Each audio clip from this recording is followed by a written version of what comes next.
뭐 저희가 이제 오프닝에서도 언급했지만 택배 업체와 기사 측 그리고 아파트 단지의 입주민들의 입장이 지금 첨예하게 갈리고 그렇죠, 있잖아요. 예. 그래서 양측 입장 저희가 들어보려고 합니다. 일단은요. 택배 업체 측 입장 먼저 들어보겠습니다. 택배 연대 노조의 김진일 정책국장 연결돼 있습니다. 안녕하십니까? 안녕하세요. 예, 안녕하세요. 네. 일단 현재 이와 관련된 입장부터 좀 들어볼게요.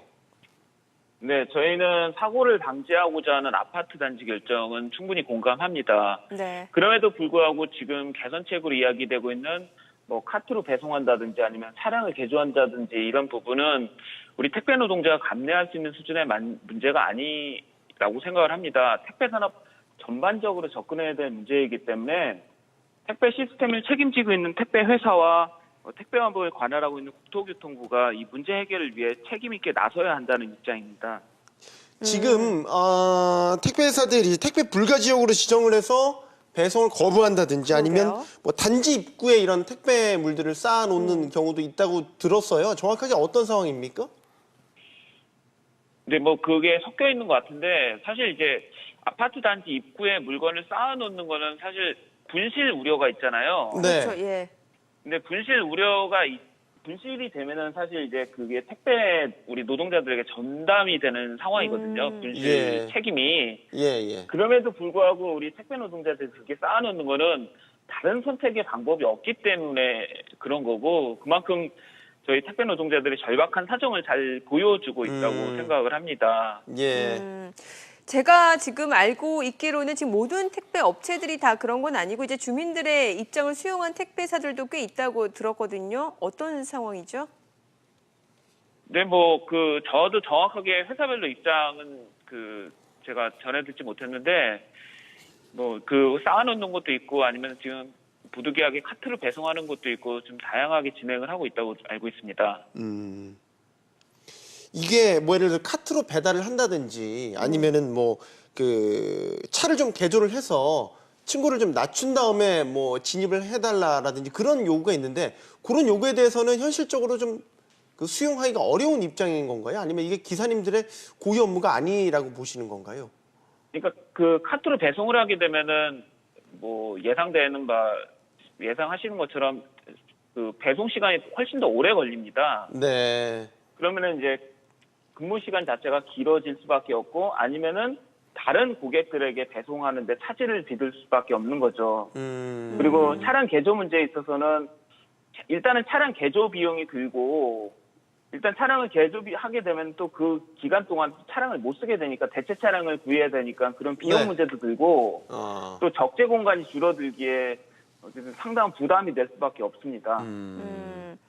결과적으로 지금 택배 기사분들이 좀 하루에 소화해야 될 물량이 많아야 이게 하루 일당을 좀 벌 수 있다라는 얘기인 것 같은데 지금 제가 한 기사에서 그 택배 기사분들이 한 건당 뭐 800원 정도 받고 지금 하루 종일 뛰어야 된다 이런 기사를 제가 봤는데 이게 현실 맞습니까?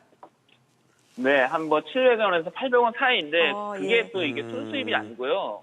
거기서 저희 대부분의 택배 노동자들이 위탁 대리점이랑 계약 관계를 맺고 있는데 네. 회사가 아니라 그 대리점 수수료라는 걸 공제합니다. 그리고 또 거기서 유류비라든지 아니면은 뭐 여러 가지 비용이 또 나가기 때문에 실제 순수입으로 따지면 한 뭐 600원 정도 건당 네. 모든 걸 다 제약이 나면은 그렇게 받는 실정입니다, 사실. 주민들 입장에서 한번 생각을 해보죠. 뭐 사고가 난 사례가 있었기 때문에 그러니까 안전을 걱정하는 주민들의 입장도 분명히 이해하실 거 아니에요. 예, 맞습니다. 저희는. 네. 그렇다면 뭐 마냥 이렇게 불협화음을 일으키는 건 좀 문제가 있지 않나라는 생각도 들고요. 네, 그래서 지금에 있어서 저희 앞에서 맨 처음에 말씀드린 것처럼 지금 이것이 고객과 택배 노동자의 접점이 형성되는 방향으로 지금 이런 방향으로 가서는 안 된다는 것이 네. 저희들의 입장이고요. 저희들이 앞에서 말씀드린 것처럼 안전을 걱정하는 특히나 사고 위험이 있었기 때문에 그런 부분에 대해서는 공감은 하는데 이 논의 자체가 택배 노동자들의 뭘 더 해야 된다. 네. 카트를 배송한다든지 아니면 차량을 개조한다든지 이런 식으로 일방적으로 부담이 되는 방향으로 논의돼서는 안 된다는 거죠. 개선책도 그렇고. 네. 그런 것이 택배 노조의 입장입니다. 그러시군요. 그럼 지금 이런 사태가 사실 이제 비단 다산 신도시 아파트만의 문제는 아닌 것 같거든요. 어떻습니까?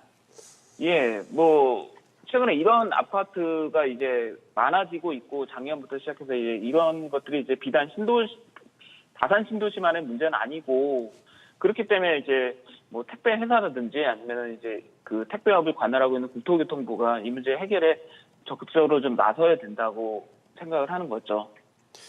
마지막으로 정리를 해보죠. 그렇다면 지금 이런 상황이 불거졌기 때문에 택배 노조 측에서 생각하는 해결 방안 무엇이라고 말씀하시겠습니까?